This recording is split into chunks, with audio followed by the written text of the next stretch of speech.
Muy buenas tardes. Es un gusto para la Alianza por una Vida Digna y Surcos Digital tener esta actividad hoy de gran importancia, no solamente para la historia del país, sino también para la reflexión actual de lo que estamos viviendo en Costa Rica y las conclusiones que las personas puedan obtener a partir de esta actividad, que ha sido una propuesta muy interesante de don Walter Antillón, quien va a iniciar la actividad con una exposición. Él es profesor emérito de la Facultad de Derecho de la Universidad de Costa Rica y su exposición va a ser comentada por la doctora María de los Aguilar Hernández. Ella es historiadora, catedrática jubilada de la Universidad de Costa Rica y ha realizado una amplia investigación sobre el movimiento obrero y sindical. Asimismo, el máster Jorge Barrientos Valverde, profesor e investigador asociado de la Universidad de Costa Rica con dedicación especial a la historia contemporánea. Entonces es un gusto tenerles presentes y le damos la palabra, por lo tanto, a don Walter Antillón para que haga su exposición. Muchas gracias. Buenas noches, mis compañeros que estarán conmigo aquí. El personal de Surcos y también Alianza, ¿no? Entonces, yo quiero decir primero que todo que en realidad yo me he apoyado para este trabajo en los resultados de muchos escritores costarricenses, historiadores, sociólogos, como Vladimir de la Cruz, Óscar Aguilar Bulgarelli, Ana María Botey, José Luis Vega, Manuel Rojas Bolaños, Víctor Hugo Acuña, Mercedes Muñoz, Jacobo Schifter, Iván Molina, Álvaro Rojas, David Díaz, Manuel Antonio Solís, Mauricio Castro Méndez. Y naturalmente en mis contertulios de esta tarde, María Los Aguilar y Jorge Barrientos. Todos ellos, desde sus propias perspectivas, han documentado los graves hechos a los cuales yo me refiero aquí.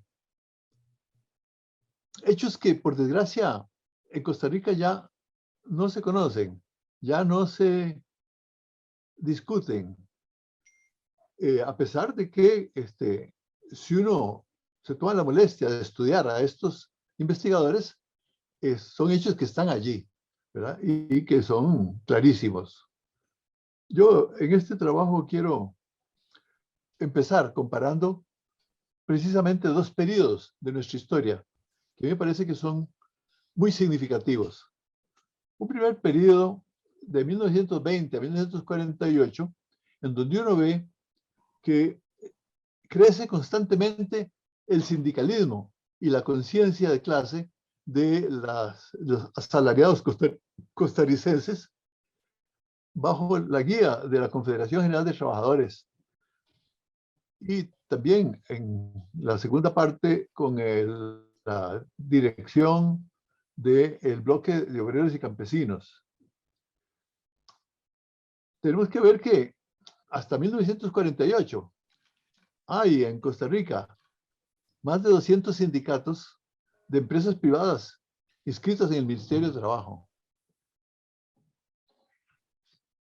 El espíritu del costarricense, evidentemente, en este periodo, es un espíritu militante, combativo, por sus intereses.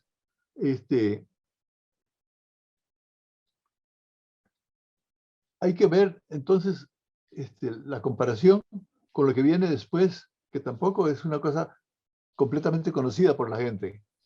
El periodo de 1948-1975, pongo yo aquí un corte que luego vamos a superar.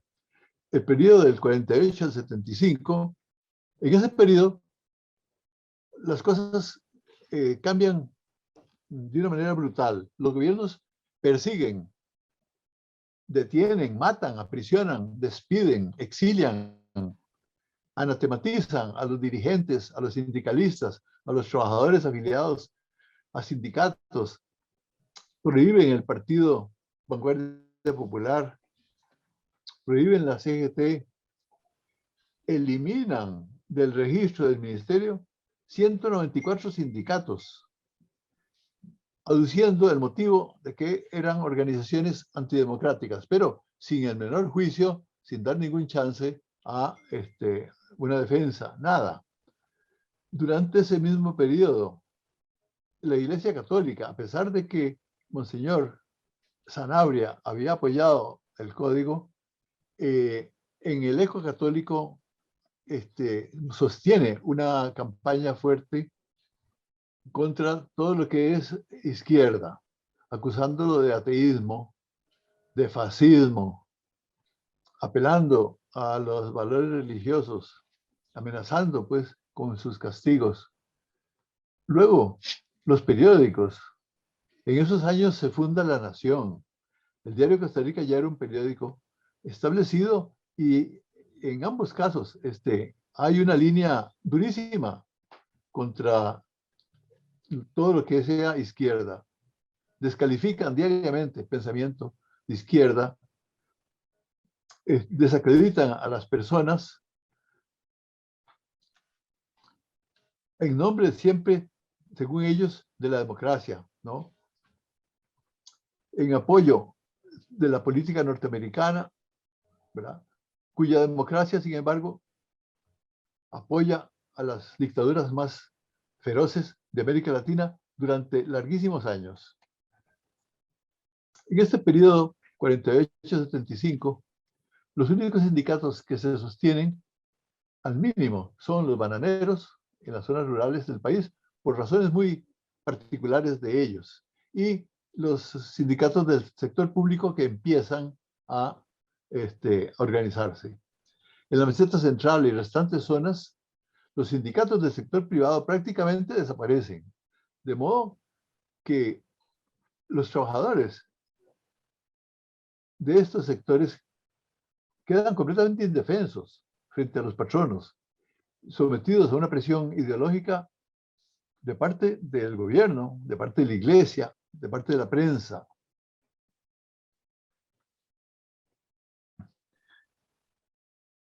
Hay que hablar entonces de un verdadero shock que se aplica a los trabajadores costarricenses por parte de estas agencias. En el caso de la Junta de Gobierno de Figueres después del 48, es una junta de facto, porque ellos han tomado el poder y la Constitución está derogada y toda la legislación. Entonces, ellos proceden con gran brutalidad. Aquí, sin duda, eso es una exigencia de la Guerra Fría, una exigencia que tiene Estados Unidos en relación posiblemente con muchos otros países, pero le tocó al grupo de la Junta de Gobierno, en ese sentido, cumplir ese papel triste en la historia costarricense. Figueres y sus compañeros hacen desaparecer o ponen fuera de combate a los comunistas y sus organizaciones. Cumplen en gran medida las órdenes de la CIA. Con ese sentido, actúan sin frenos, porque son un gobierno de facto, y cometen atropellos increíbles. Practican terrorismo de Estado. Sabemos que matan un grupo de personas que eran precisamente sindicalistas. Encarcelan a los dirigentes y encarcelan a los sindicalistas. Exilian a un grupo entero. Acorralan a muchísima gente en el país simplemente por haber participado en alguna forma en las acciones sindicales anteriores. De un tirón elimina la CGT. El padre Núñez pide la eliminación de la CGT siendo ministro de Trabajo. Y casi 200 sindicatos organizados en las empresas privadas de la meseta central y en muchas otras partes del país. Despiden sin prestaciones a todos los empleados públicos conocidos o sospechosos de calderonistas o comunistas. Autorizan por decreto a todos los patronos privados para que hagan lo mismo con los empleados obreros de sus negocios. Y de esta manera, miles de trabajadores costarricenses se vieron de pronto en la calle sin ningún recurso de defensa. De aquí en adelante, autorizan a los patronos a practicar impunemente toda forma de persecución sindical, sobre todo despedir a los trabajadores que intenten formar sindicatos o se propongan a sus compañeros o hagan comentarios que sean contrarios, digamos así, al punto de vista de los patronos. Forman listas negras para que los despedidos no sean luego contratados. Bueno, se puede imaginar en este momento cuál fue la vida de esas personas, que no eran 4, que eran miles de costarricenses. Hay que hablar entonces, en realidad, de un fenómeno colectivo devastador. Los efectos de esta campaña fueron terribles. Y uno se pregunta,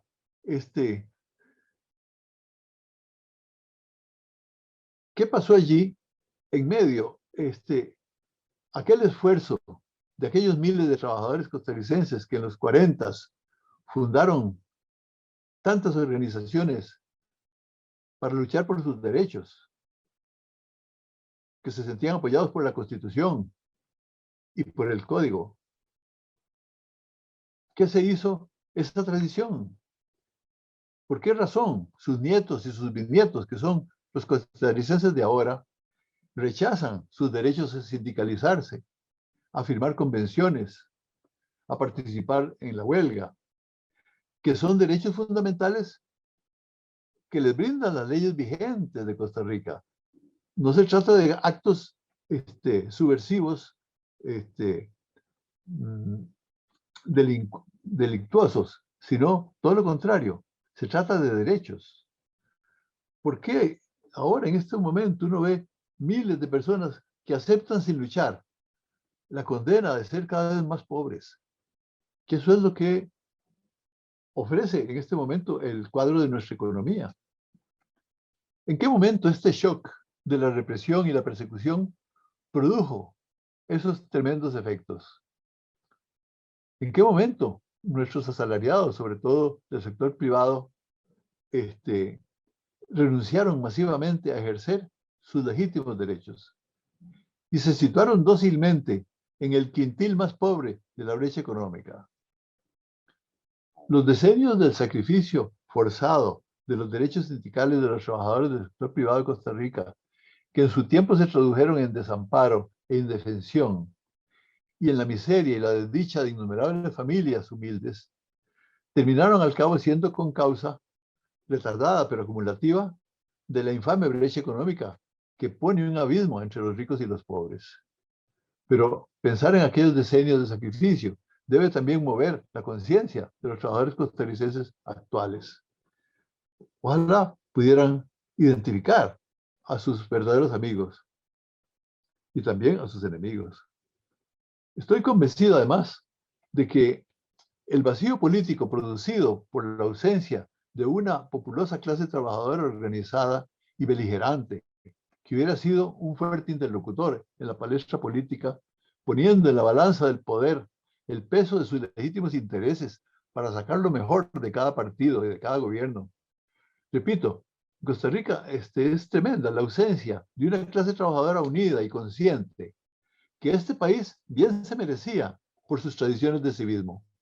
Eso hizo posible el deslizamiento y la degradación de un socialcristianismo y una socialdemocracia ideológicamente anémicas y sin contrapesos. Un deslizamiento hacia aquel neoliberalismo oportunista y chapucero que ha sido la tónica de quienes nos han venido gobernando. Con consecuencias gravísimas para el país que todos conocemos, que tenemos que identificar por su verdadero significado. Por ejemplo, el control politiquero consumado sobre las cúpulas judiciales y otros órganos de garantía. También los contubernios entre los poderes para asegurarse la impunidad de los excesos y los compadrazgos en las altas esferas de la política y la economía que nos han conducido al cementazo. El desmantelamiento del MOP y la concesión de obras a un oligopolio que nos ha conducido a la cochinilla y al diamante que estamos en este momento padeciendo. También en el abandono de toda política asistencial constructiva, junto a la Carta Blanca de los empresarios en la aplicación de la flexibilización de las relaciones laborales, en el ataque a los últimos bastiones institucionales del servicio público, sobre todo la Caja y el ICE, todo lo cual se tradujo en una violación reiterada y flagrante de los derechos humanos, económicos, sociales y culturales. También con las nefastas secuelas económico-financieras que se transparentaron en el eterno e inducido desequilibrio fiscal, en el creciente desempleo, en la profunda y acusadora brecha entre ricos y pobres que se ha ido ensanchando cada vez más. También, por último, en la artera política legislativa del gobierno de Alvarado, en connivencia con los partidos Liberación Nacional, Unidad Social Cristiana y los pentecostales, tendientes a debilitar las instituciones de control jurisdiccional y a eliminar las universidades públicas, los sindicatos del sector público y por esa vía toda forma de crítica racional y de resistencia ciudadana.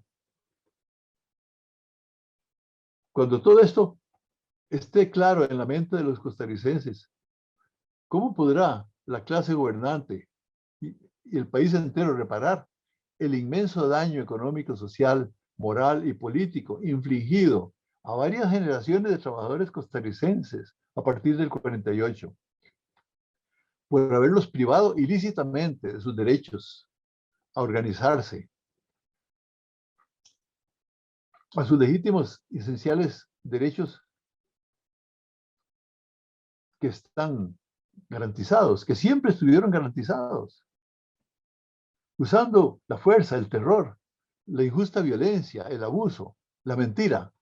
Les pintaron como crímenes los que no eran sino sus legítimos derechos. Está a la vista que Costa Rica no tiene ejército, pero tampoco le permitieron tener mayorías de trabajadores capaces de defenderse de la domesticación que les han decretado sus gobiernos. A fin de cuentas, como predijo el escritor y mártir argentino Rodolfo Walsh, muchas más vidas serían arrebatadas por la miseria planificada que por las balas. Y entonces yo comento cómo retumba esta frase en el país de los muchos maestros y ningún soldado. Muchas gracias. Muchas gracias a don Walter por este recuento histórico de lo que ha sido, lo que se ha denominado en este encuentro, la persecución sindical en Costa Rica, un delito continuado. Le solicitamos ahora a la doctora Marielos Aguilar Hernández, historiadora y catedrática jubilada de la Universidad de Costa Rica, que haga su comentario. Buenas noches y adelante, doña Marielos.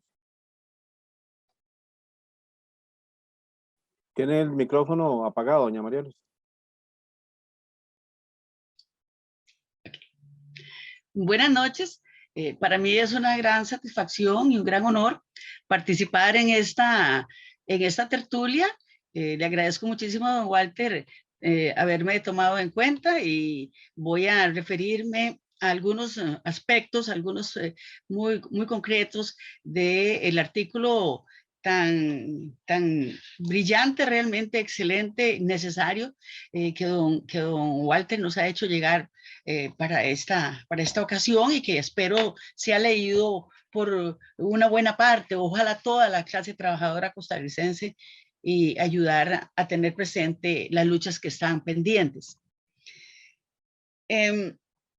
Voy a hacer un breve paréntesis porque una de las cosas que me llamó mucho la atención desde el primer momento es que don Walter comienza haciendo referencia a su origen social y familiar.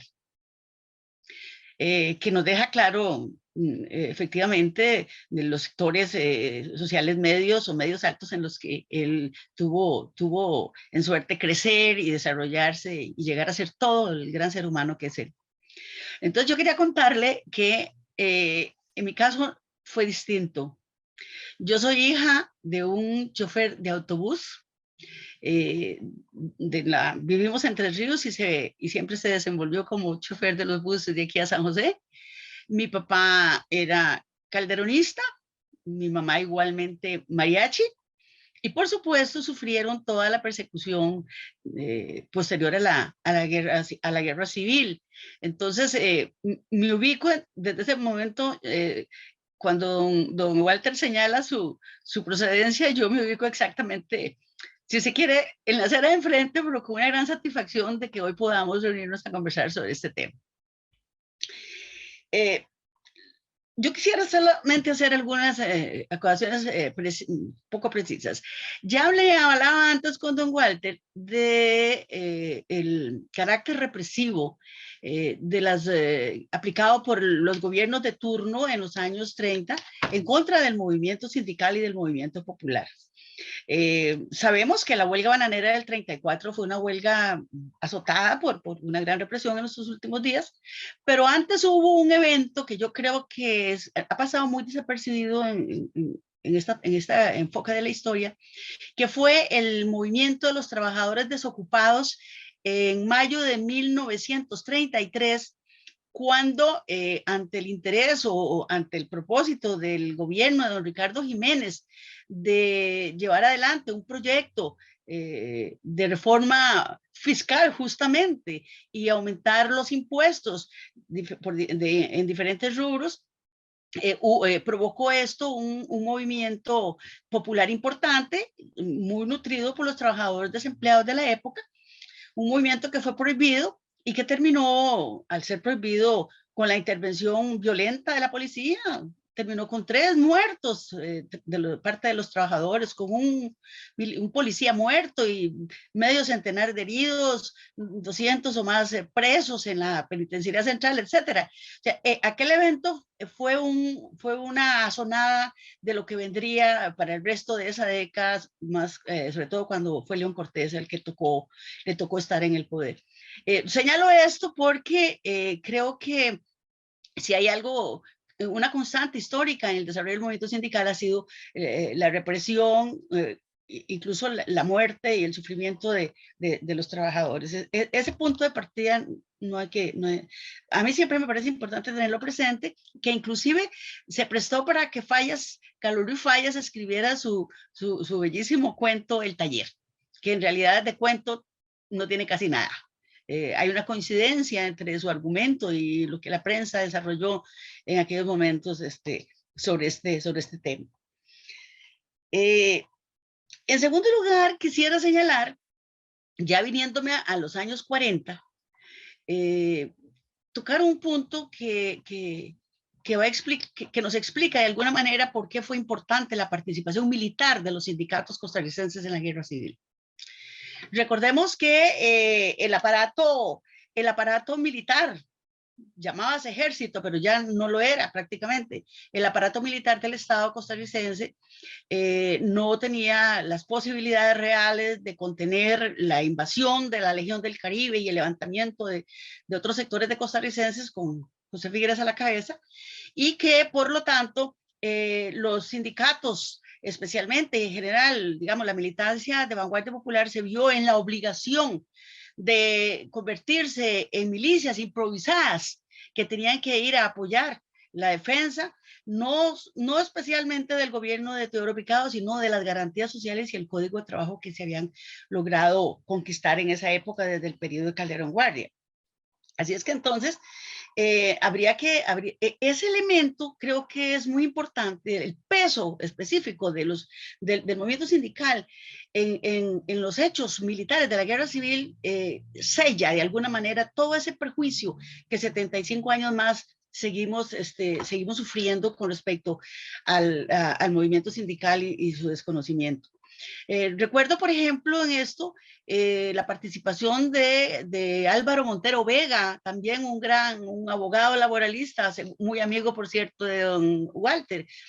Yo tuve la ocasión de escribir sus memorias, recuperar sus memorias, y él me explicaba a mí cómo era que él, de una manera tan improvisada, se había convertido en militar. Era entonces secretario de la Juventud Vanguardista y le tocó ir a dirigir a las milicias de su partido y de sus sindicatos en la guerra o en la batalla del Tejar, por ejemplo. Ese es un dato que representa y que ilustra esa necesidad histórica del movimiento sindical de convertirse en milicias militares en buena medida. En segundo lugar, yo quería señalar que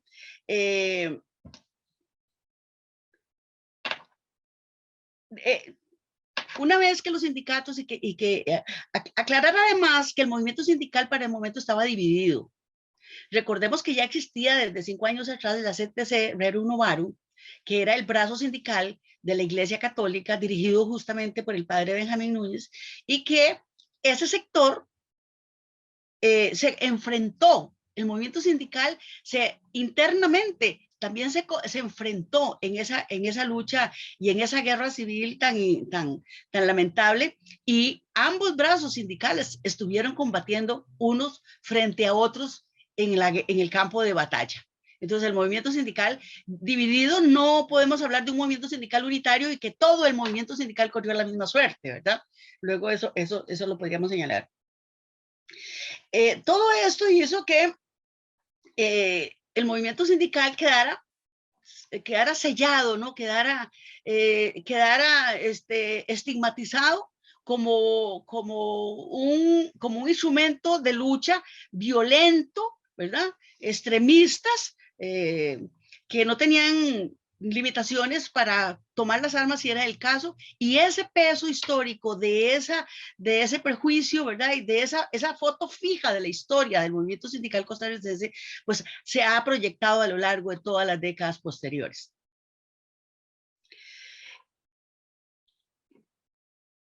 Evidentemente, esta participación tan beligerante y tan evidente del movimiento sindical en los hechos propios de la guerra fueron un fundamento de mucho peso en los argumentos de los que lograron, de los vencedores en la guerra civil, para fundamentar la inclusión del artículo 98 de la Constitución del 49, y por supuesto le dio fuerza al argumento del Ministerio de Trabajo con el padre Núñez para disolver administrativamente, más bien violentamente, a la CTCR. Entonces creo que es ese papel preponderante, si se quiere, que los sindicatos y las dirigencias sindicales tuvieron en la guerra civil. Uno de los sectores, ¿verdad? Entonces quería subrayar eso. En segundo lugar, yo quería también observar que la derrota de la clase trabajadora en 1948, de un sector de la clase trabajadora, del sector organizado en las filas de la Guardia Popular y en las filas del sindicalismo de clase que llamaban ellos, la CTCR, aquella derrota se convirtió, no solo en aquel momento fue un sufrimiento muy profundo para esos sectores y para el pueblo costarricense en general, por la represión enorme, casi inimaginable para nosotros, que se desató en los propios días del gobierno de facto. Es interesante observar, he tenido en mis manos una carta que le hizo llegar don José Figueres en aquella época al maestro Edelberto Torres Espinosa, en la que le solicitaba a don Edelberto que por favor dejaran ya de denunciar internacionalmente los abusos y las arbitrariedades durante el gobierno de la Junta, porque se lo merecían, porque los bandidos del calderonismo y del vanguardismo así lo merecían. O sea, esto solo para tener presente que de alguna manera internacionalmente la represión también se proyectó. Por lo tanto, la gran derrota ha sido ideológica, ¿verdad? Para el movimiento sindical y en general para el movimiento popular y para la oposición al proyecto figuerista. Yo creo que todo este fenómeno que don Walter nos ilustra muy bien, señalando las 3 generaciones, que la primera generación, la de 1948, que fue que fueron los protagonistas, ¿verdad? Los que tomaron algunos inclusive las armas en su mano, ellos sufrieron de una manera la persecución sindical, quizá la manera más brutal. Pero luego vinimos la otra generación, en mi caso, que nací después de la guerra civil y que ya nos tocó en los años 70 insertarnos a un mundo laboral donde estaba ya de por sí establecido la ilegalidad, la improcedencia, el perjuicio que significaba organizarse sindicalmente. Yo quería además señalar que esta derrota que se proyecta casi, digamos, casi ininterrumpidamente hasta los años, hasta el 75, como menciona don Walter, que es cuando se elimina el artículo 98 de la Constitución Política, pues dejó ya una huella prácticamente irrecuperable, ¿verdad? ¿Por qué? Porque resulta ser que cuando señalamos sobre el desarrollo del movimiento sindical en el sector público, recordemos que estuvo orientado en buena parte o en alguna medida por el sindicalismo social cristiano, o luego se dice socialdemócrata, el sindicalismo vinculado, que venía del brazo sindical del Partido de Liberación Nacional. Y por esa razón el sector público pudo organizarse con mejores condiciones, con más posibilidades, porque contó con la asesoría, la anuencia y la bendición, digámoslo así, de la Confederación de Trabajadores Rerum Novarum. Luego tuvieron sus luchas intestinas, etcétera, e inclusive hubo momentos en que se acercaron con los sindicatos que poco a poco se fueron recuperando y reorganizando al lado de la nueva CGTC. Pero lo que sí es cierto es que el sindicalismo del sector público tiene otro origen y otras condiciones que nos presentan hoy por hoy la gran diferencia, las diferencias abismales que se da entre las posibilidades de organización sindical en el sector público y en el sector privado. Creo que eso es importante tenerlo presente, porque esa fue la vertiente sindical que logró mantenerse y que logró favorecer a la postre el desarrollo del movimiento sindical en el sector público. No así en el sector privado. Tampoco la Rerum Novarum tuvo posibilidades de insertarse en la empresa privada, en la industria, por ejemplo, en la producción cafetalera. Tuvieron, por ejemplo, en los años 50, poco después de la guerra, de la guerra civil, tuvieron una organización importante, en los bananeros. Ellos lograron insertarse en el seno de los trabajadores bananeros después de la guerra civil.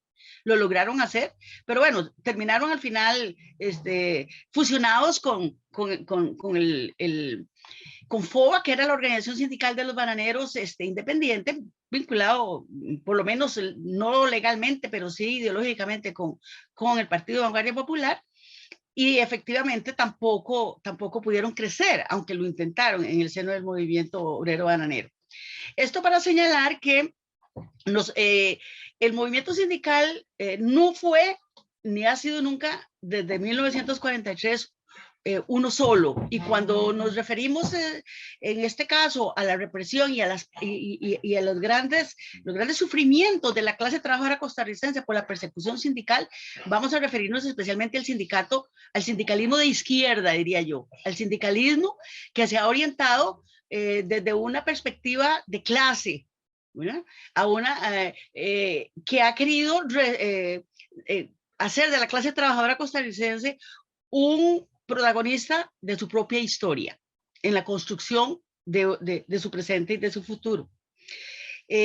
Me parecía importante señalar esto porque nos hace falta, digamos, un poco diferenciar cuál ha sido el destino histórico de cada una de las ramas ideológicas, de las vertientes ideológicas del sindicalismo en Costa Rica.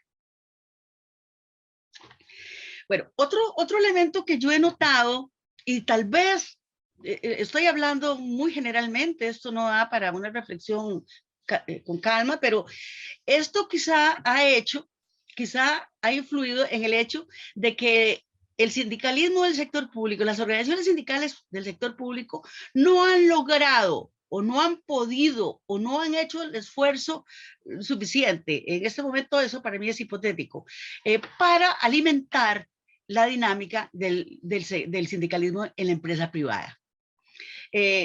ANEP ha hecho un esfuerzo desde hace algún tiempo, hizo un esfuerzo cuando incluso incorporó a los empleados, ahora es, ¿verdad?, Asociación Nacional de Empleados Públicos y Privados, pero con efectos que yo todavía no conozco cuáles han sido los resultados de eso, si efectivamente se ha logrado incorporar una masa importante de trabajadores de la empresa privada dentro de la ANEP.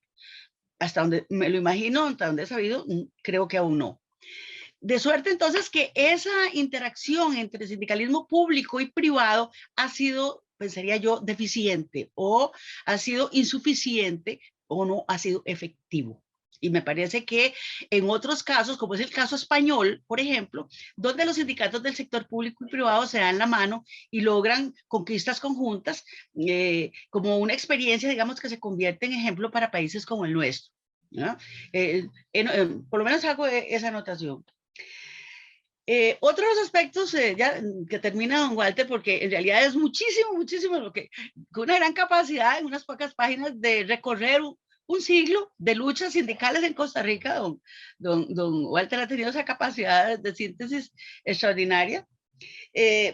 Uno de los, él culmina con una referencia a la ley procesal laboral, como el único intento prácticamente hasta ahora dado, desde los años 50 y para acá, de resolver, en primer lugar, las deficiencias que el propio Código de Trabajo sufrió desde un primer momento, en vista de que tratándose de una coalición o de una unidad entre fuerzas ideológica y políticamente, digamos, bastante diferentes, el hecho mismo, recuerdo en este momento, de haber dejado a los trabajadores bananeros en aquel momento desprotegidos por el Instituto Nacional de Seguros, porque no les cubría la ley de accidentes de trabajo. Eso les costó huelgas y les costó sangre a los trabajadores bananeros conquistarlo posteriormente en los años 50. O sea, evidentemente esa fue una concesión que se le dio en aquel momento a la compañía, a la empresa bananera, a la compañía bananera, a United Fruit. Lo mismo para el asunto, por ejemplo, con la seguridad social, que originalmente cubría solo a los trabajadores asalariados y que no cubría a sus familias, etcétera. Eso fueron una serie de aspectos que se me ocurre mencionar esos, pero hay muchos otros en que el código daba sus primeros pasos con esas falencias. Ahora, ¿qué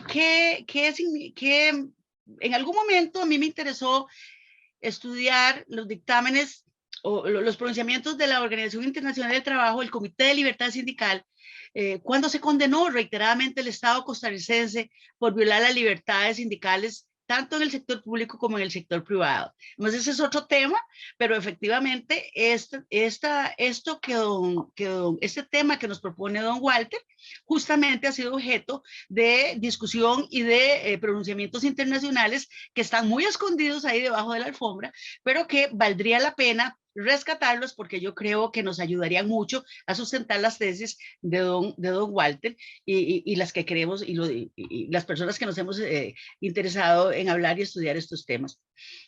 Esta reforma procesal laboral me ha llamado a mí mucho la atención. He tenido incluso en algún momento alguna conversación con el candidato, en otro momento que no electoral, con el candidato José María Villalta, que fue uno de los, siendo el diputado, uno de los grandes gestores, digamos, de la aprobación de esta ley.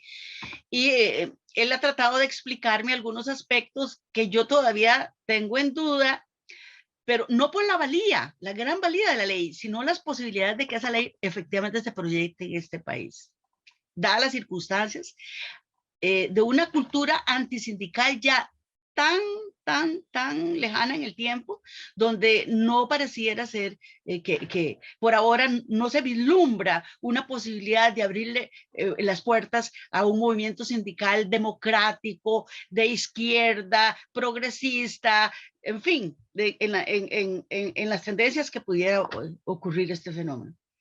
Bueno, me ha llamado la atención ya, solamente para hacer esa acotación, de que la ley, finalmente la ley de procesal laboral, luego de ser vetada por el Gobierno de Liberación Nacional, fue aprobada finalmente en enero del 2016. O sea, 2 años después de haberse ido la señora Chinchilla y de haber llegado Luis Guillermo Solís al gobierno por parte del PAC. Esta ley entró en vigencia 18 meses después. O sea, entraría en vigencia o entró en vigencia efectivamente en el segundo semestre del 2017. Pero no tardó para nada en que prontamente tanto el Estado como los patronos, que los tenía muy cerquita, Carlos Alvarado ahí con la UCAEP en el seno de su gabinete, muy pronto plantearon, ¿verdad? Las reformas o las contrarreformas, especialmente la reforma contra las huelgas en el sector público, ¿verdad? Que le han comenzado a cortar también las alas y que están dejando esa ley, le están restando posibilidades de que efectivamente viniera a corregir las limitaciones de nuestro Código de Trabajo. Interesante, me ha parecido casi jocoso ver que esa ley fue ratificada, fue firmada, bueno, pues por el propio presidente, que yo sí creo que Luis Guillermo Solís tuvo buena fe y buena intención, y creo que cumplió con un compromiso político que había adquirido previamente desde épocas electorales. Lo firmó también Sergio Alfaro, que tengo respeto por él, una persona que conozco bien, estuvimos estudiando juntos hace muchos años en la Universidad de Salamanca y lo conozco y sé que es una persona muy valiosa y respetable, pero por último lo firmó Víctor Morales como ministro de Trabajo. Víctor Morales, que se ha convertido efectivamente en un gran enemigo de los trabajadores del sector público. Entonces vean ustedes cómo las condiciones políticas y las circunstancias, coyunturas distintas, también van golpeando las posibilidades de crecer en las libertades sindicales de este país.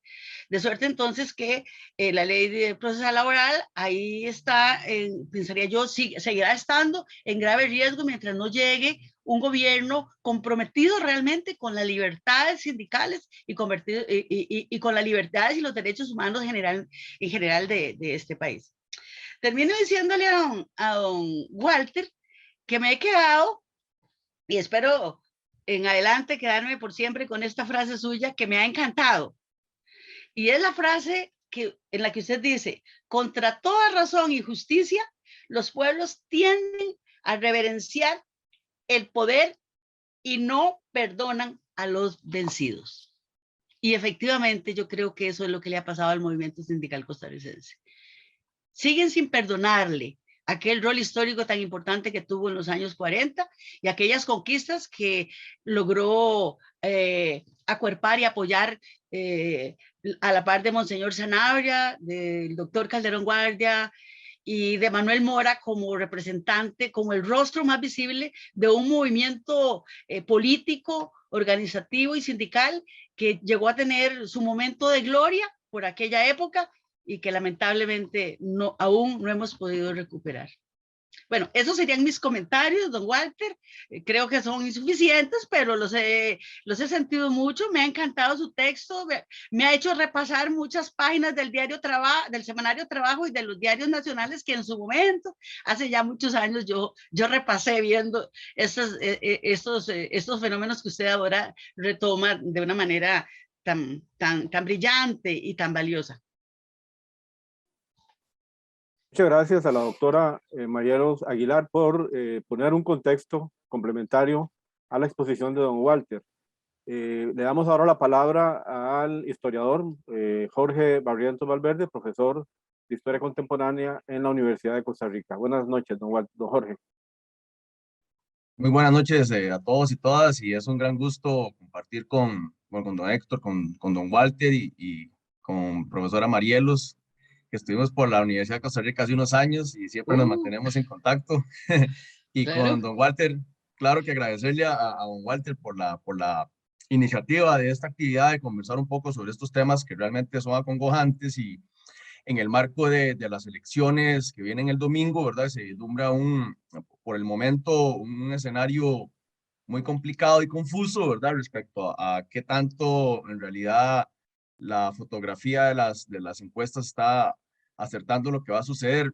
Yo esperaría que realmente el domingo van a haber resultados sorpresivos, lejanos a las encuestas, y bueno, si uno es muy optimista, esperaría que efectivamente la izquierda costarricense pudiera entrar a segunda ronda y también pudiera colocar varios diputados en la Asamblea Legislativa, que como sabemos, bueno, el poder en Costa Rica, el poder político, no solo depende del poder central, ¿verdad? Sino que también la Asamblea Legislativa es muy relevante en ello, en la producción de leyes, etcétera, y que, bueno, por la experiencia de este último gobierno, que a todas luces, desde mi punto de vista, ha sido nefasto, la Asamblea Legislativa fue la mano derecha de este gobierno nefasto, del Poder Central, justamente porque la Asamblea Legislativa estaba compuesta por una serie de diputados con poca formación política, ¿verdad? Pero que sí tenían un gran servilismo al gran capital y tenían un gran servilismo a las élites económicas y a los sectores más pudientes de este país, y allí sacaron adelante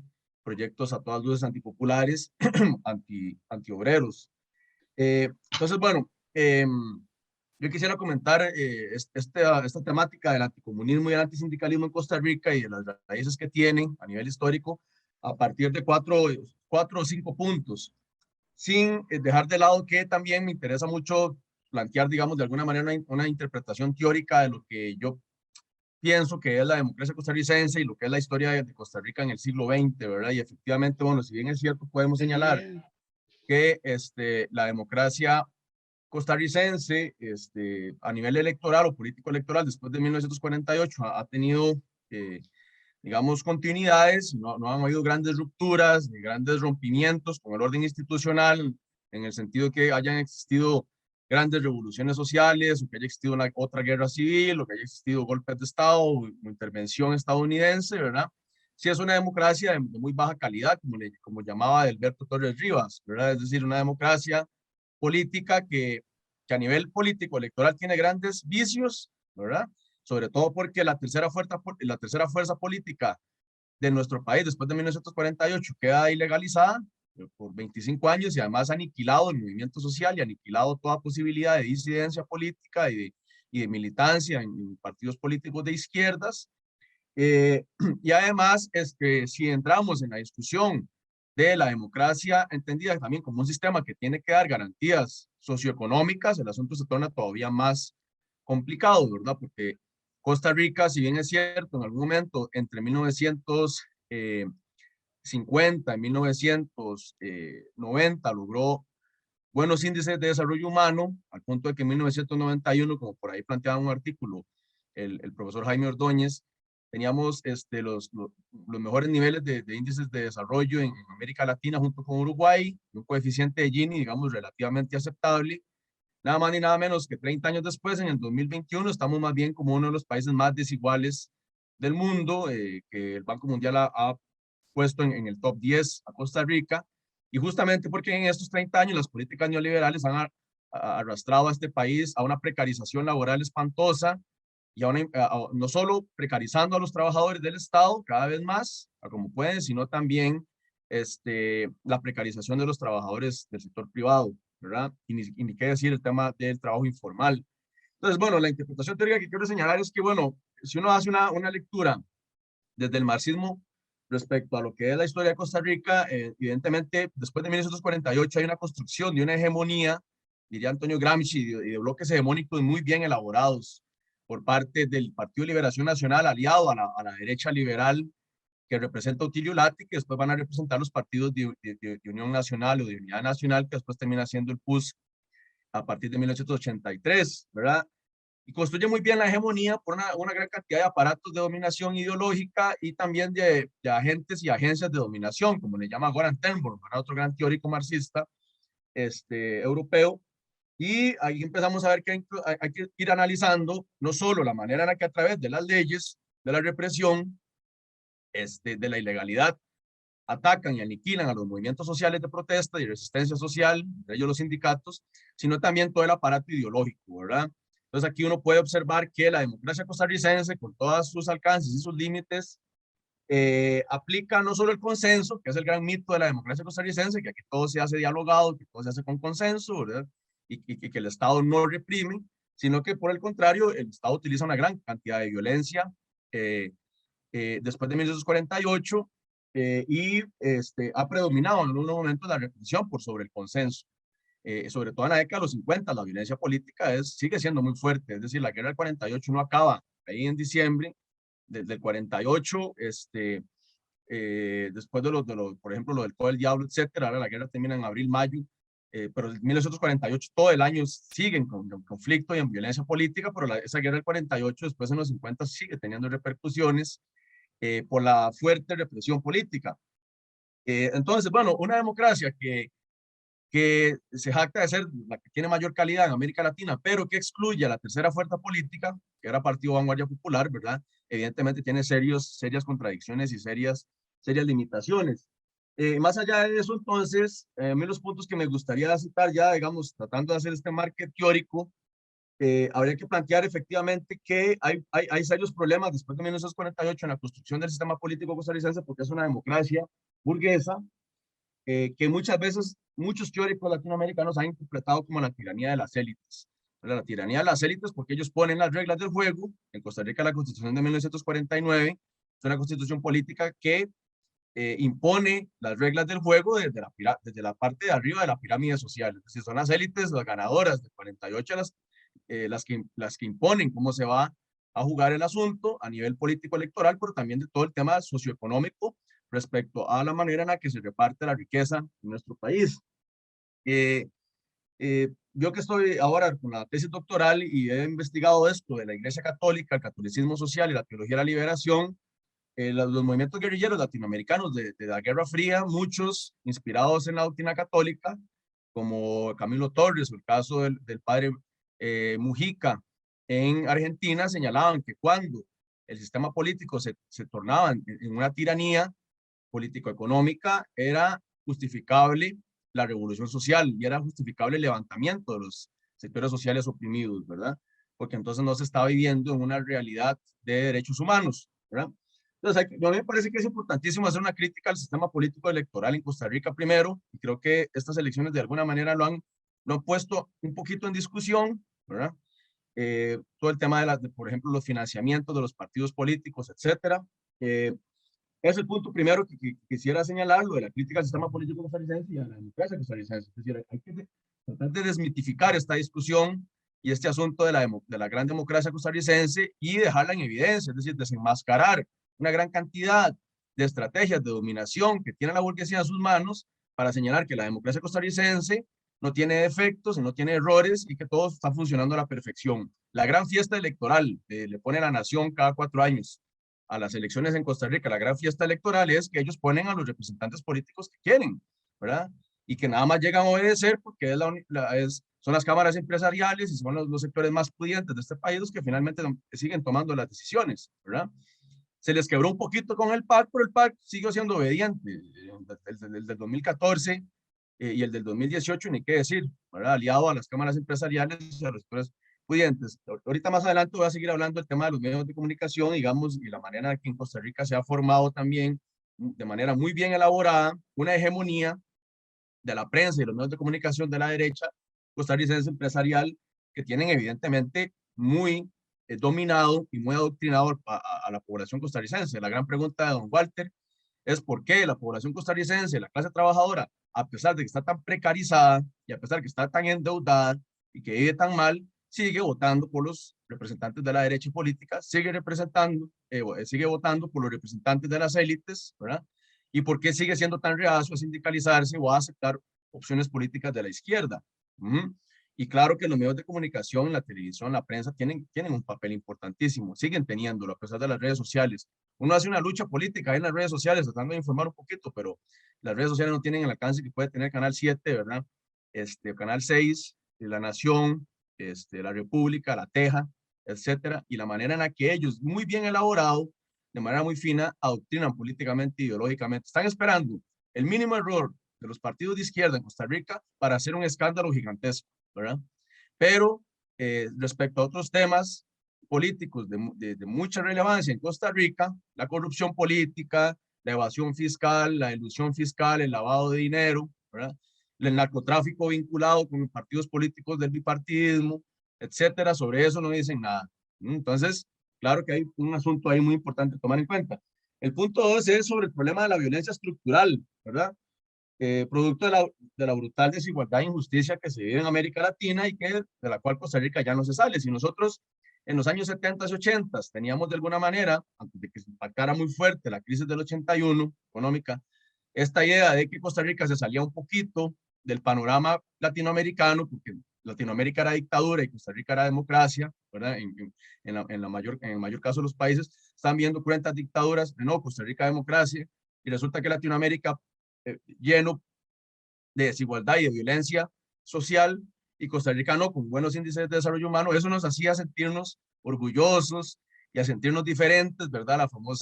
El famoso mito de la Costa Rica excepcional, y resulta que después, ya en estos últimos años, Costa Rica está en el marco de una Latinoamérica que tiene índices de desarrollo espantosos, ¿verdad? Una desigualdad y una exclusión social terrible. Entonces, hay un problema de la violencia estructural en términos de desigualdad económica que nos lleva a que Costa Rica es un país que tiene problemas serios de violación de derechos humanos en términos de garantías sociales y garantías económicas, ¿verdad? Es decir, el índice de pobreza, por dónde anda, hay que cuestionarse eso, por dónde estamos en los índices de desempleo, en los índices del coeficiente de Gini, de desigualdad en el país, ¿verdad? El punto 3 que me gustaría discutir también es que efectivamente, bueno, ya hablé un poco de eso, después de 1948 hay una fuerte violencia institucional, que es la manera en que organizadamente las élites ganadoras de la guerra y de la efervescencia del 48 montan su sistema político económico, ¿verdad? Y aniquilan a los movimientos de izquierda. Hay una persecución y represión política muy fuerte, como ya comentaron don Walter y doña Marielos, y se da el tema de la violación de los derechos humanos, ¿verdad? Doña Marielos incluso tiene un artículo muy interesante sobre la violación de los derechos civiles y laborales en la década de los 80, por ejemplo, ¿verdad?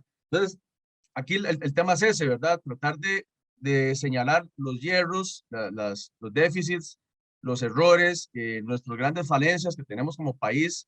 Y creo que de alguna manera, en algunos debates, por ejemplo, de cara a las elecciones del domingo, algunos partidos de izquierda, solo los partidos de izquierda, han denunciado las violaciones de derechos laborales terribles y tremendas que hay en las zonas rurales, en las zonas costeras de este país, en las piñeras, en las bananeras, en las zonas de los cafetales, ¿verdad? Todo lo que llamamos los peones agrícolas o los trabajadores rurales. No ha cambiado nada. De la década de los 80 a la actualidad, esa violación brutal de derechos laborales con gente que vive en condiciones humanas terribles y que además no tiene la capacidad para poder organizarse a nivel laboral y a nivel sindical, ¿verdad? Y sobre otro tipo de desigualdades socioeconómicas entre lo que es la zona del Valle Central costarricense y las zonas periféricas, ¿verdad? También es cierto que la burguesía costarricense y los grupos de poder político costarricenses han pecado de ser extremadamente vallecentralinos, racistas y clasistas, ¿verdad? Y profundamente centrados al desarrollo del Valle Central, donde hay zonas de un país como Costa Rica que a pesar de ser tan pequeño, el Estado prácticamente no está presente. Y eso es una gran preocupación. Y no hay que ser muy miope porque uno viaja un poquito a ciertos lugares, un poquito apartados de aquí el centro de San José, yo que soy de Zapote, y uno dice, ¿a dónde está el Estado aquí? ¿Cuál es la presencia que tiene el Estado en ciertas regiones en Costa Rica respecto a caminos, a infraestructura, a escuelas, a EVAIS, a clínicas, hospitales, a la seguridad, ¿verdad? Que da el Estado, es decir, ¿cuál es la presencia que tiene? Y aquí hay un tema muy interesante que también va asociado a otro elemento que me gustaría hablar más adelante si hay tiempo, pero lo podemos dejar para comentarios, que es que las políticas neoliberales, austericidas y de recortes presupuestarios brutales que siguieron en los años 80 y 90 con los PAES, etcétera, generan que el Estado tenga que retirarse de una gran cantidad de regiones, ¿verdad? Y generan que el Estado tenga que retirarse en muchas zonas, sobre todo zonas costeras, zonas rurales, y esos vacíos de un Estado que antes se supone era benefactor y paternalista y que brindaba ciertos servicios y que brindaba políticas sociales, políticas culturales con las poblaciones y con las comunidades, esos vacíos en los 80s y 90s y además la retirada de los sindicatos, cuando entra en crisis los partidos de izquierda en la década de los 80s y también los sindicatos que de alguna manera estaban vinculados a los partidos de izquierda empiezan a debilitarse o a desaparecer, quienes agarran esos vacíos o aprovechan estos vacíos que deja el Estado costarricense al retirarse y los partidos de izquierda y los sindicatos son justamente las iglesias neopentecostales, que uno va a ciertas zonas rurales y a ciertas zonas costeras en el Caribe o en Guanacaste o en la zona sur y cada 100 metros hay una iglesia evangélica, ¿verdad? Y esas iglesias tienen un papel de adoctrinamiento ideológico y político fuertísimo, ¿verdad? Lo subestimamos demasiado durante 20 años, 25 años, la izquierda y los partidos progresistas y la gente a nivel de aquí, el Valle Central, subestimaba la fuerza política electoral que podían llegar a tener las iglesias evangélicas y los partidos neopentecostales, y ya vimos que en el 2018 casi ya logran ganar las elecciones, ¿verdad? Entonces es un tema importante analizar el papel de las iglesias en lo político también y ver la relación que pueda tener, por ejemplo, con el anticomunismo, que es fuertísimo, y Fabricio Alvarado lo ha dejado clarísimo, ¿verdad? Su furibundo anticomunismo, su admiración total por Bolsonaro, su admiración total por la extrema derecha francesa, por Le Pen, porque ellos dicen defendemos a Occidente y a los cristianos desde los musulmanes, entonces ellos admiran eso, y su admiración por Donald Trump, ¿verdad? Y ahí está todo el desarrollo de la teología de la prosperidad profundamente asociada con el neoliberalismo, con las élites de las iglesias neopentecostales que son multimillonarios, ¿verdad? Y como una forma también de contrarrestar a la teología de la liberación que dentro de la Iglesia Católica se estaba tornando en los años 70 y 80 en una fuerza política progresista y de izquierda, ¿verdad? Con un discurso y una narrativa de justicia social, ¿verdad? Y por último punto, cuarto, me parece que entonces, a partir de aquí, de lo que señala en el texto don Walter, hay que hacer un análisis que haga un fuerte cuestionamiento al discurso nacionalista y patriota de la Costa Rica democrática, de la Costa Rica de la justicia social, de la Costa Rica de los derechos humanos, ¿verdad? Que es un discurso que se torna muy abstracto y que hay que comparar con las realidades concretas, ¿verdad? Las realidades concretas de un país que más bien se está saliendo de las manos en los niveles de injusticia, desigualdad, exclusión en los barrios empobrecidos y que dan paso a que la juventud y a la gente desempleada entre en el narcotráfico, entre en el crimen organizado, y el producto es una sociedad cada vez más polarizada y más violenta, ¿verdad? Y ni qué decir si el narcotráfico después se conecta con partidos políticos como en la zona sur dominada por el PLN, ¿verdad? Que pareciera tierra de nadie, donde los narcotráficos y los políticos están muy bien ligados ahí. Entonces, bueno, sí, yo estoy de acuerdo con la caracterización histórica que hace don Walter de los periodos, ¿verdad? Quizá uno podría plantear que entre 1870 y 1920 hay un primer ascenso de los movimientos sociales, en este periodo que llamamos el periodo liberal, y recordaría aquí al caso de Félix Arcadio Montero, en la última década del siglo XIX, con sus luchas políticas y sociales, y que fue incluso acusado de un atentado al presidente Iglesias, y por eso tuvo que salir del país enfermo y murió en el exterior. Y podemos decir que aquí hay un primer antecedente importantísimo de partidos progresistas de izquierdas, ¿verdad? Y después el caso de Aniceto Montero, 1918, 1920, ¿verdad?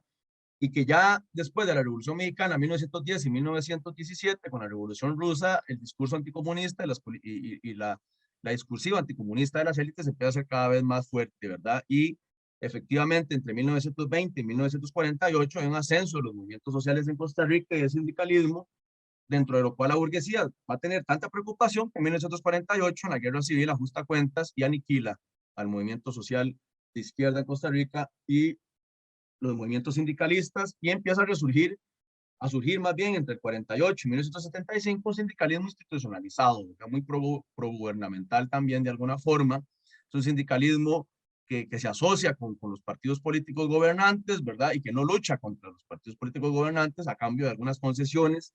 Entonces, eso es un tema que hay que problematizarlo también, que es bien interesante, el tema de los sindicatos pro-gubernamentales, digamos, por ejemplo, y muy institucionalizados, ¿verdad?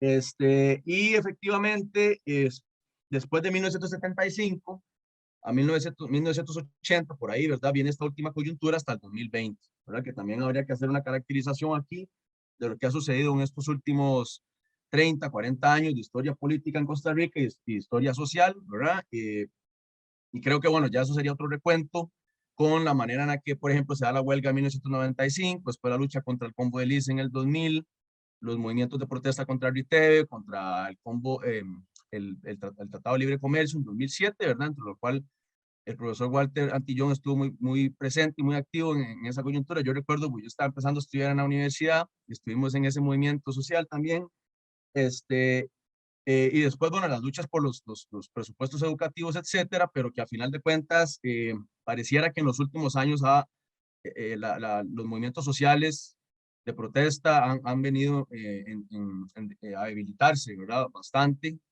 No sé si de alguna manera aquella teoría marxista más clásica de que los partidos, digamos, socialdemócratas, entre comillas, no sé si el PAC realmente es socialdemócrata, pero de alguna forma el PAC vino a amortiguar la lucha de clases y vino a amortiguar el conflicto social, y puede ser, eso es una hipótesis, que el resultado del amortiguamiento del conflicto social del PAC en estos últimos 8 años haya generado que los movimientos sociales se hayan desarticulado un poco o se hayan relajado un poco, producto de que teníamos, digamos, partidos políticos o un partido político como el PAC que de alguna manera se decía asociado a las políticas progresistas, a las luchas progresistas, a la defensa de algunos elementos de las clases trabajadoras medias, de las capas medias, etcétera, ¿verdad? Y a partir de lo que pase el domingo, vamos a ver cuál va a ser el escenario a futuro con la historia política y social de nuestro país, ¿verdad? Pero que para mí es poco alentador, ¿verdad? Y que más bien, producto de los fallos del PAC y de las tradiciones del PAC, sobre todo de este último PAC, ¿verdad? Con Carlos Alvarado y su servilismo terrible a las élites político-económicas de este país y la manera en la que el PUS, que es el que llega a gobernar en política económica, producto de todo esto, ¿verdad? Lo que vemos es un fuerte discurso anticomunista de los sectores más reaccionarios de la derecha costarricense que dicen el PAC es comunista y nos hizo un desastre y ahora queremos sacarlo de ahí a patadas, ¿verdad?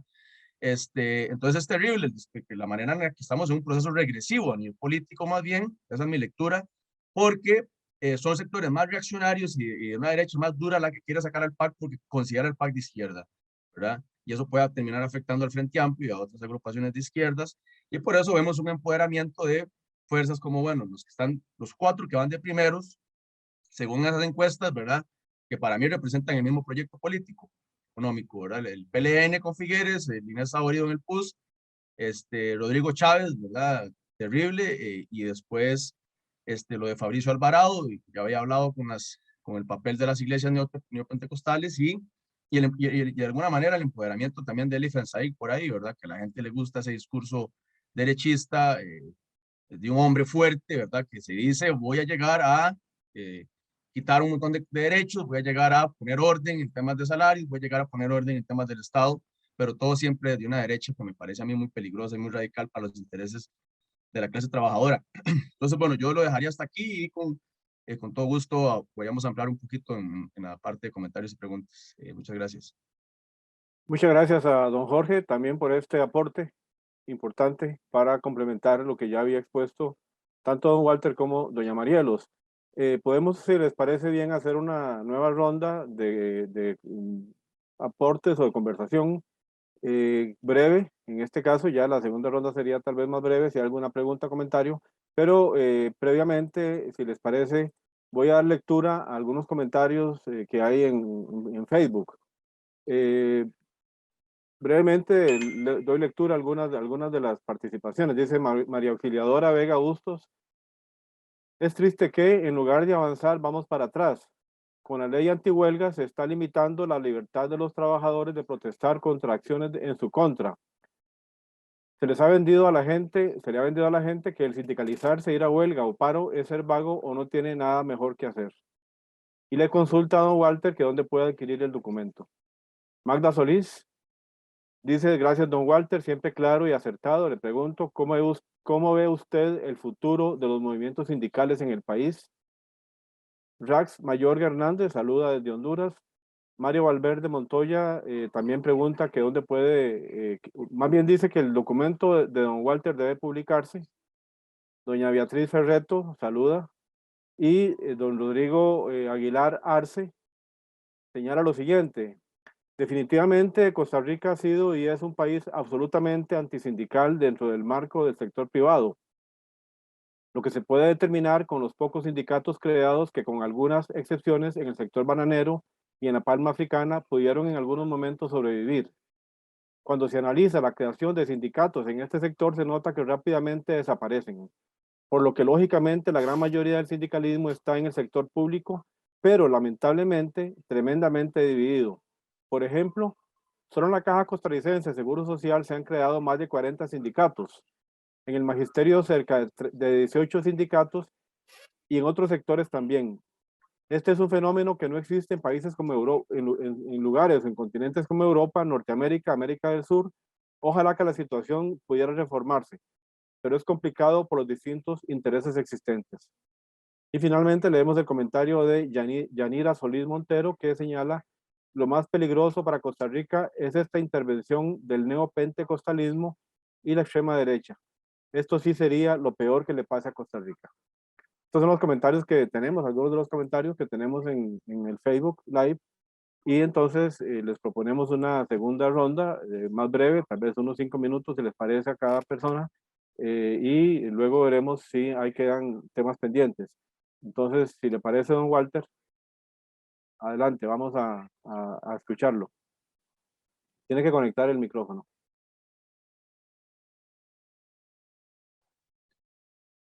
Bueno, muy bien. Yo agradezco muchísimo a mis compañeros de hoy, a Marielos y Jorge. Realmente han dicho muchísimas cosas que complementan e incluso corrigen de algunas de las que yo estaba sosteniendo. A mí me parece que la situación de los trabajadores costarricenses es muy difícil en la medida en que los mecanismos de, digamos, de culturación en el país están tan sesgados hacia planteamientos dogmáticos y completamente irracionales. Podemos tener universidad pública muy abierta y todo, pero es decir, la gran mayoría de los costarricenses están al margen, no los alcanzamos, no llegamos a comunicarnos con ellos. Tienen certidumbres inamovibles, que no están sustentadas en la razón, pero que están muy blindadas frente a los argumentos. En ese sentido, pues, yo pienso que tenemos que golpear allí. En cierta medida, mi planteamiento está dirigido en esa línea. Vean lo fácil, qué bonito. Desde que lograron introducirle en la mente a todas las personas, tal vez con baja escolaridad, ¿verdad?, que el comunismo es el mal. El comunismo es el mal. En esas condiciones ya los gobernantes descansaron, porque pueden hacer cualquier cosa.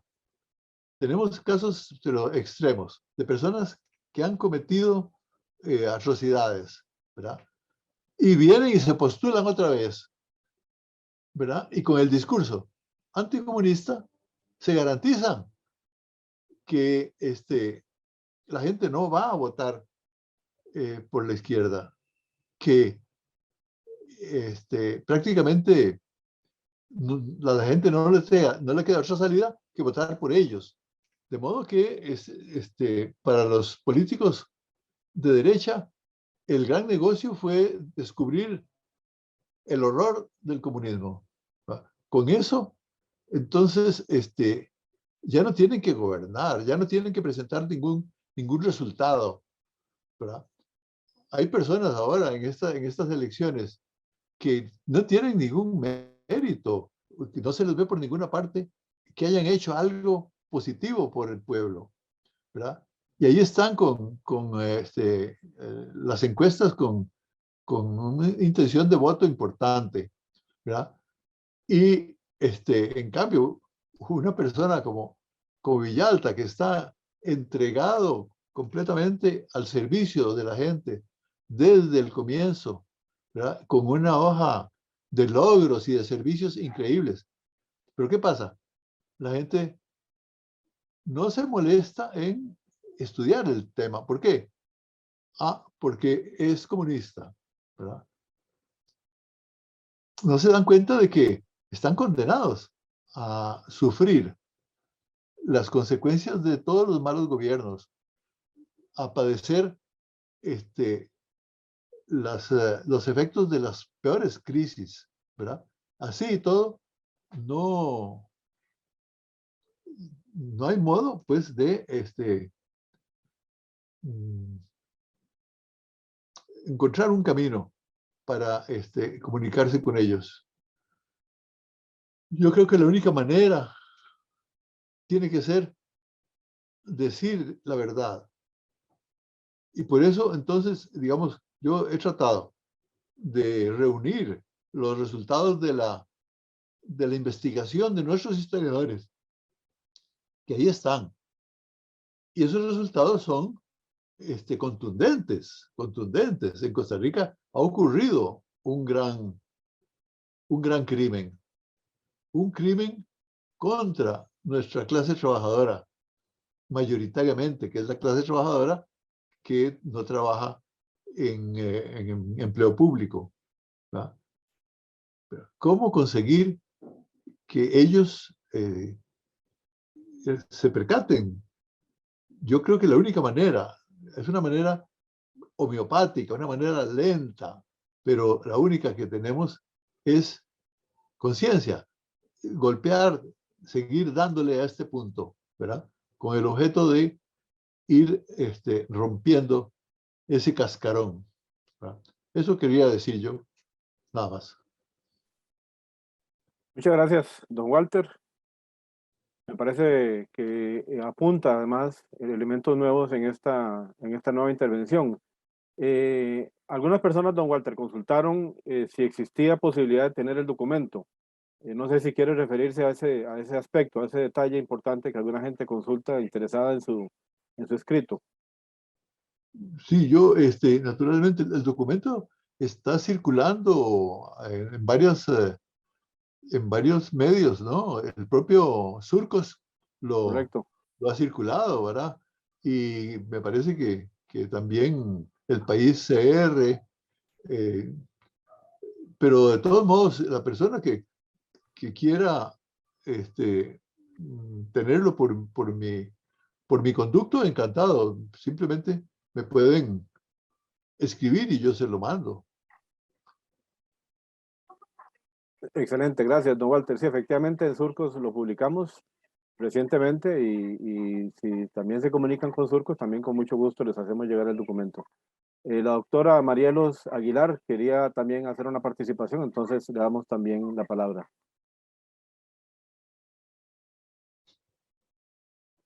El micrófono, doña Marielos. Ahora sí, ¿verdad? Siempre lo olvido, perdón. Quiero referirme a cositas puntuales. Don Walter toca de manera muy clara y muy didáctica el tema, la problemática de los salarios como elemento de diferenciación entre el sector público y el sector privado. Y efectivamente, el tema de las diferencias salariales se han promovido, ya sabemos, y en los últimos tiempos es mucho más evidente, un juego perverso. ¿Por qué? Porque como sabemos, los trabajadores del sector público han logrado conquistar mejores condiciones de trabajo, que ha repercutido en mejores condiciones de vida para ellos, por supuesto. Y entonces, en este momento, en el contexto de la crisis de la pandemia, en el momento y de la crisis general, la situación económica endeble que tiene el país, la receta que claramente dictan tanto las cámaras patronales como los medios de comunicación es los salarios del empleado público son mucho más altos, los salarios de la empresa privada, ese rango está sumamente distante, y en consecuencia lo que procede es no subir los salarios del sector privado, que es lo justo y lo adecuado y lo indispensable, sino bajar los salarios del sector público para disminuir la brecha. Así es que eso se convierte en ese juego perverso que don Walter señala y que efectivamente yo quiero subrayar. En segundo lugar, yo creo que estos golpes desde José Figueres en adelante tienen nombres y apellidos. No siempre es importante tenerlos presentes, pero yo sí quiero subrayar el golpe mortal, casi mortal, que le dio Óscar Arias Sánchez al movimiento sindical de este país. En general, en los años 80, digamos, cuando toma cuerpo y toma fuerza, de nuevo, un viejo proyecto que tenían desde 1948, cuando el señor Martén, que también era miembro de la Junta fundadora de la Segunda República, propuso un modelo de organización laboral alternativo, ¿verdad?, que fue el solidarismo, y que tenía como rasgo principal, ¿verdad?, borrar cualquier síntoma de contradicción, de contradicción obrero-patronal. Bueno, pues Óscar Arias se lo trae, ya en los 80 se lo trae, y bueno, en realidad fue antes, fue desde el periodo de Monje Álvarez, y recordemos que este se convierte en el látigo que termina destrozando los sindicatos en la zona atlántica, los sindicatos bananeros, que todavía conservaban convenciones colectivas conquistadas con mucha lucha, con mucho esmero, con un gran sacrificio desde los años 70. Esas convenciones colectivas fueron a dar al traste porque se impusieron arreglos directos, negando, digamos, borrando el papel histórico de los sindicatos bananeros en las conquistas y en la firma de las convenciones colectivas y de los logros laborales. Entonces, eso también es importante. Luego, Óscar Arias, tratando como de resolver un poco la cosa, propuso un proyecto de libertades sindicales en 1989, pues que tuvo mayor trascendencia y pasó a la historia fundamentalmente por haberle dado el golpe de gracia a las organizaciones sindicales del Atlántico, a las bananeras especialmente. Hay otra cosa que hemos señalado aquí sobre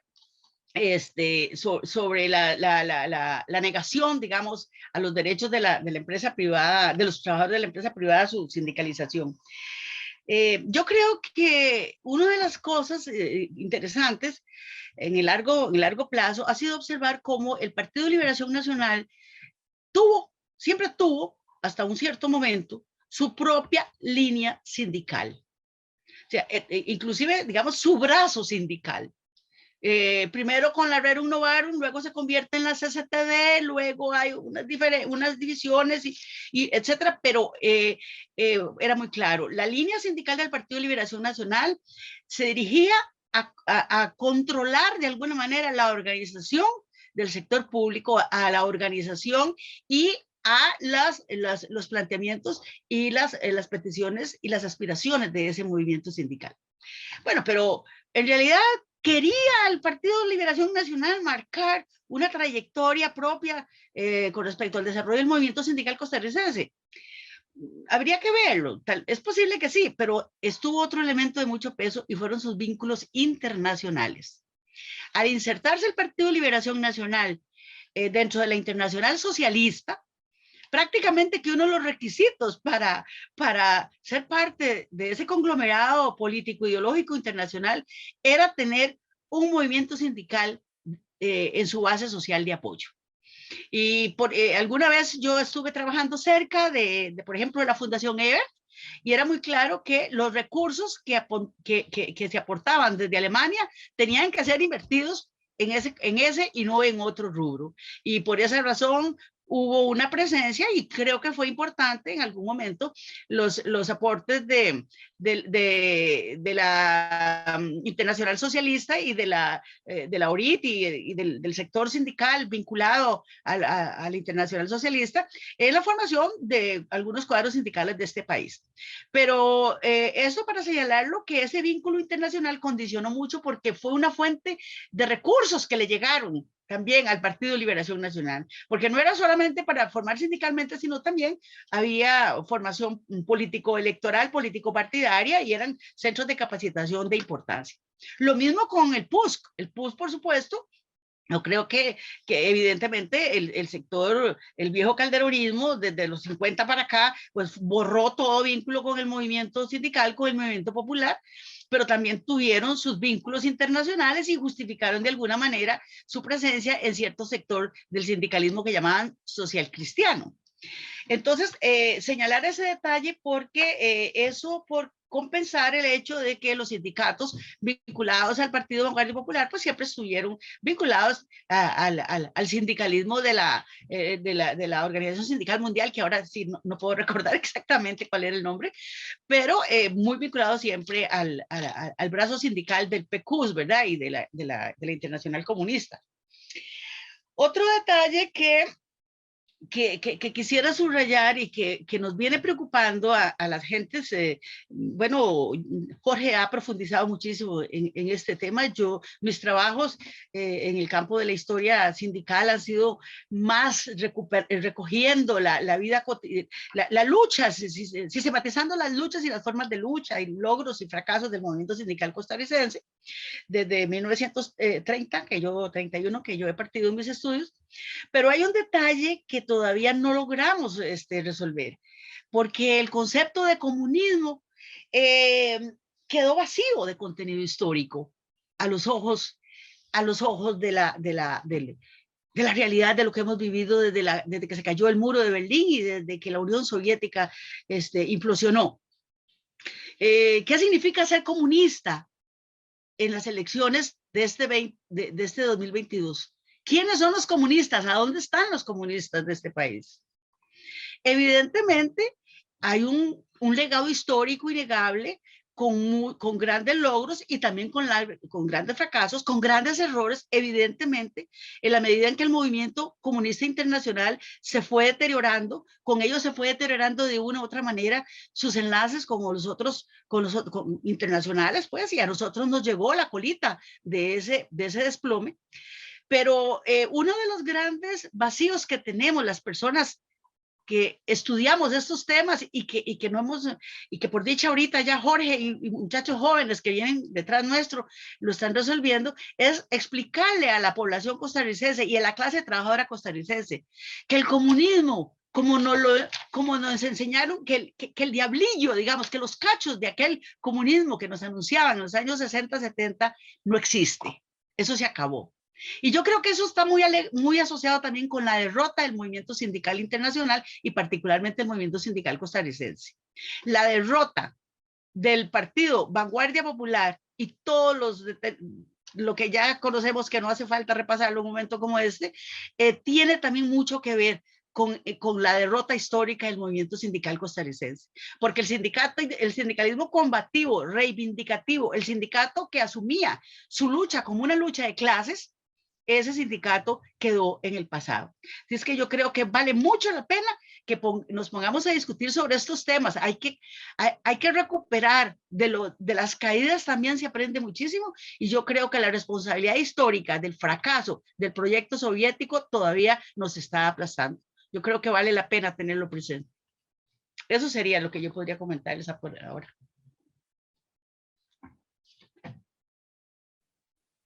Muchas gracias a doña Marielos.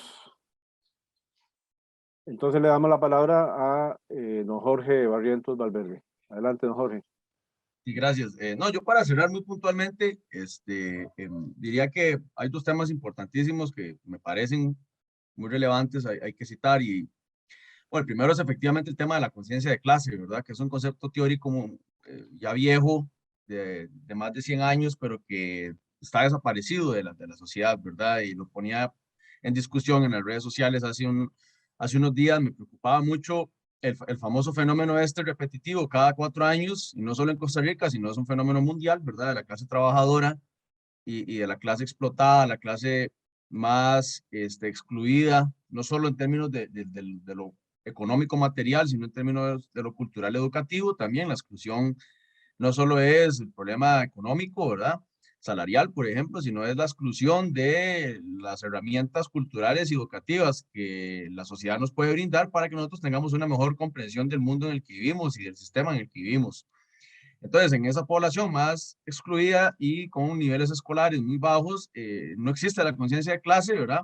Que en algún momento, a partir de las políticas sindicales o de los sindicatos, sí se había logrado, ¿verdad? En Costa Rica y en muchas partes del mundo, los sindicatos lograban llegar a las poblaciones más excluidas, a los trabajadores bananeros, a las zonas rurales, a las zonas costeras, a señalarles a las personas que los trabajadores no votan por los poderosos, que los trabajadores, que es algo que suena muy básico, ¿verdad? A muchos de nosotros nos puede parecer muy sencillo y muy básico. Los trabajadores no votamos por las élites, no votamos por los ricos, no votamos por los poderosos, y resulta que lo que pasa en Costa Rica cada 4 años es miles de personas de los barrios más excluidos, más pobres, más empobrecidos, más precarizados, y uno va aquí cerca de mi casa, yo voy a ciertas regiones, desamparados, a La Abuelita, barrios obreros de Heredia, La Abuela, de Cartago, aquí en San José, ¿verdad? Lleno de banderas del PUS y del PLN, la famosa imagen de cada 4 años en la parte más fuerte del bipartidismo en los años 90, ¿verdad? Porque todavía sigue sucediendo. Entonces, ¿cómo es que esos barrios, ¿verdad? Y esas poblaciones más excluidas, más marginadas, siguen votando por sus verdugos, ¿verdad? Hay un famoso video que se llama Mouseland, lo pueden ver en YouTube, ¿verdad? Tierra de ratones, que es los ratones votando por gatos, ¿verdad?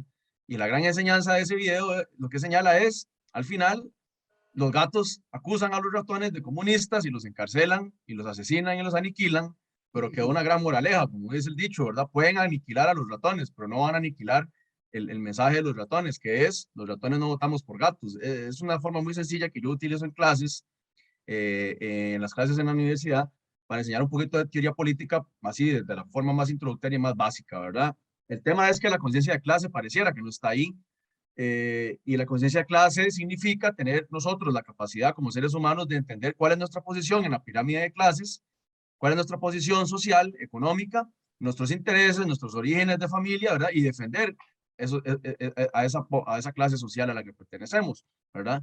Y uno de los puntos principales para defender a nuestra clase social a la que pertenecemos, por ejemplo, en mi caso, que mi familia es de orígenes obreros de Barrio Los Ángeles, ¿verdad? Y de orígenes obreros de Calderón Muñoz y aquí de Barrio Córdoba, es seguir defendiendo los intereses de la clase trabajadora, porque lo tengo muy claro, ¿verdad?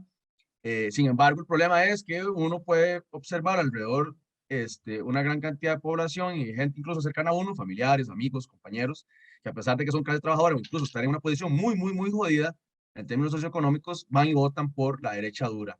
Incluso votan por, ni siquiera aquí el PLN, que a mí el PLN hasta ahorita Figueres, a la par de ciertos otros candidatos, uno dice, es terrible, estamos tan mal que el PLN y Figueres no se ven tan jodidos a la par del Ifensaíg o de Rodrigo Chávez, que además tienen un discurso machista, patriarcal, del hombre fuerte que va a llegar a poner orden y que amenaza a los demás, ¿verdad? A los trabajadores nos tienen amenazados, ¿verdad?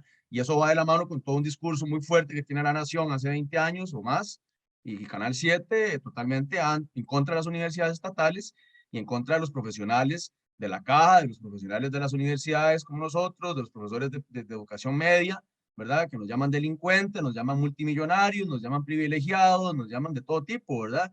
Y el discurso de algunos de estos candidatos es en contra también de la clase trabajadora que pertenecemos a la clase media, ¿verdad? Profesional y asalariada, producto, digamos, del estudio y del trabajo. Y lo otro para cerrar es lo del comunismo que decía Marielos, ¿verdad? El famoso concepto que es el principal de todos, ¿verdad? Es decir, qué es comunismo y qué es anticomunismo, y este concepto tan tergiversado, manipulado y elástico, ¿verdad? Muy elástico, la izquierda y la derecha lo hacen muy elástico.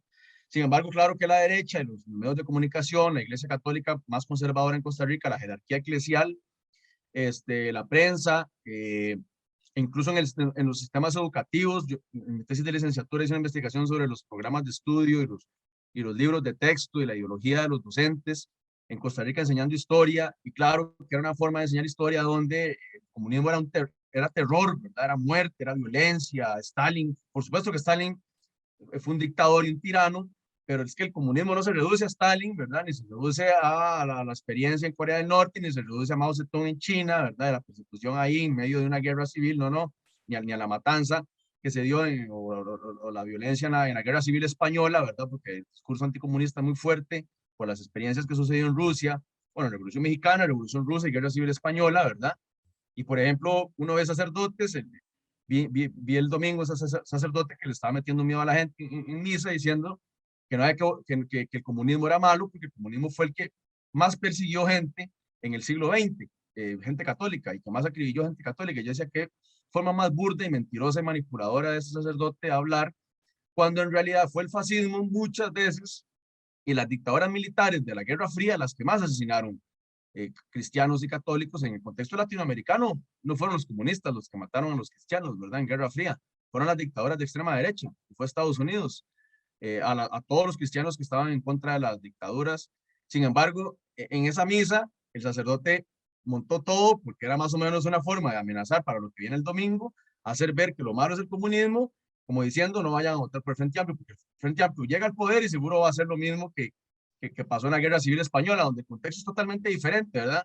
En la Guerra Civil Española, los anarquistas, los comunistas, los socialistas, incluso los socialdemócratas del bando republicano, no mataban sacerdotes o monjas o cristianos por cristianos, los mataron por ser los defensores del orden establecido fascista, franquista y de la monarquía y el régimen establecido, ¿verdad? No era un ajuste religioso, un ajuste político. Obviamente el sacerdote, manipulando a la gente, no dijo eso.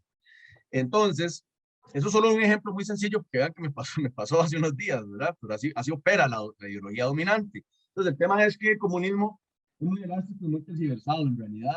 A mí me parece que el proyecto, por ejemplo, de los partidos políticos de izquierda en Costa Rica, como el Frente Amplio, es socialismo democrático, que nada tiene que ver con la experiencia estalinista de la Unión Soviética, ni con la dictadura de Stalin, ni con Mao Zedong, ni tiene que ver con el comunismo cubano o el castrismo, ni tiene que ver nada que ver con la tiranía de Daniel Ortega, que ha traicionado por completo todos los valores de la revolución sandinista y de la generación de revolucionarios sandinistas, ni tiene que ver nada con la experiencia en Venezuela, porque cada uno de esos casos tiene sus propias condiciones objetivas y subjetivas y cada uno de esos casos tiene sus propias características, ¿verdad? Entonces, hoy en día que uno ve el discurso anticomunista de nuevo contra el Frente Amplio, para empezar, el Frente Amplio no es un comunismo radical, ni es un comunismo marxista, radical que plantea revolución, eliminación de la propiedad privada, ¿verdad? Etcétera, etcétera. El socialismo democrático plantea otras cosas y se asocia más con una experiencia, por ejemplo, el Frente Amplio uruguayo, de lo que está sucediendo en Chile ahora con Boric, de lo que sucedió con el correísmo en Ecuador, las grandes transformaciones que se han dado con el PT en Brasil, el socialismo en Bolivia, el socialismo democrático en Bolivia, con Evo Morales, el movimiento indígena, etcétera, etcétera, ¿verdad? Entonces nos meten ese fantasma de un diablo que va a arrasar con el país, ¿verdad? Que va a montar una dictadura, etcétera, etcétera, y eso es una forma muy burda en realidad. Ser de izquierda, y le digo yo siempre a la gente, para mí es un honor y es un gran orgullo porque los que somos de izquierda y nos consideramos de izquierda, lo que estamos defendiendo es una sociedad más inclusiva, con derechos humanos a nivel económico, político, cultural para todos, y donde haya una distribución de la riqueza más justa, digamos, a diferencia de la Costa Rica actual, que a mí me duele mucho, de ver un país que está tan polarizado y donde la riqueza está concentrada en muy pocas manos, y donde si nosotros nos daba miedo decir que en El Salvador gobernaban 12 familias, pues en Costa Rica nos están gobernando 20, ¿verdad? Y como decía Alberto Torres Rivas antes de fallecer, me preocupa mucho, decía él, lo de Costa Rica, porque siempre se diferenció bastante de Centroamérica, de esa Centroamérica de la que tanto le huía en su discurso identitario, ¿verdad? Siempre se diferenció de Centroamérica y ahora, decía él antes de morir en los últimos años, me preocupa mucho que Costa Rica va camino a centroamericanizarse, ¿verdad? En términos de desigualdad, de injusticia, de polarización, los barrios ricos con sus murallas, con su seguridad privada, con esos carros de 50 millones de colones, ¿verdad? Propiedades de $1 millón, etcétera.